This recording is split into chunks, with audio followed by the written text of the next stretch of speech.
Friends, இன்றைக்கி வத்த குழம்பு பார்க்கலாம். தேங்காய் எடுத்துக்கலாம். மிளகு 1/2 ஸ்பூன், சீரகம் 1/2 ஸ்பூன் போட்டுட்டு இதை நல்லா அரைச்சி ஒரு பேஸ்ட்டாக எடுத்து வச்சுக்கோங்க. இன்னொரு மிக்சியில் தக்காளி கட் பண்ணி போட்டுக்கலாம். இதோட புளி ஒரு நெல்லிக்காய் சைஸ் அளவு ஊற வச்சு எடுத்துக்கோங்க. ஒரு பாத்திரத்தில் எண்ணெய் ஊற்றி எண்ணெய் சூடானோடனே வத்தலை போட்டு பொரிச்சுக்கோங்க.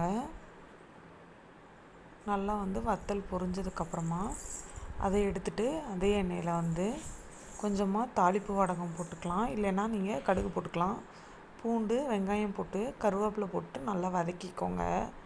இது நல்லா வதங்கினதுக்கப்புறம் நம்ம அரைச்சி வச்சுருக்க தக்காளியும் பூண்டும் போட்டுட்டு நல்லா வதக்கிக்கோங்க. இது வதங்கினோடனே நம்ம அரைச்சி வச்சுருக்க பேஸ்ட்டை போட்டுக்கலாம்.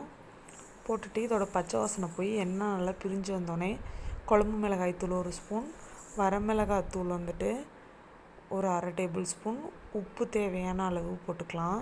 போட்டு நல்லா பச்சை வாசனை போக நல்லா வதக்கிட்டு இதை முழுகிற அளவுக்கு தண்ணி ஊற்றி நல்லா கொதிக்க வச்சுருங்க.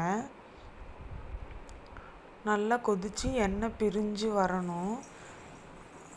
பாருங்கள், நல்லா கொதித்து எண்ணெய் பிரிஞ்சு வருது. இந்த ஸ்டேஜில் பொரிச்சு வச்சுருக்க வத்தலை போட்டுட்டு நல்லா கிளறி விட்டுக்கலாம்.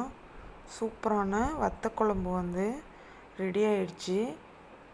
கண்டிப்பாக ட்ரை பண்ணி பாருங்கள். ரொம்ப சிம்பிளாக ரொம்ப டேஸ்ட்டாக இருக்கும்.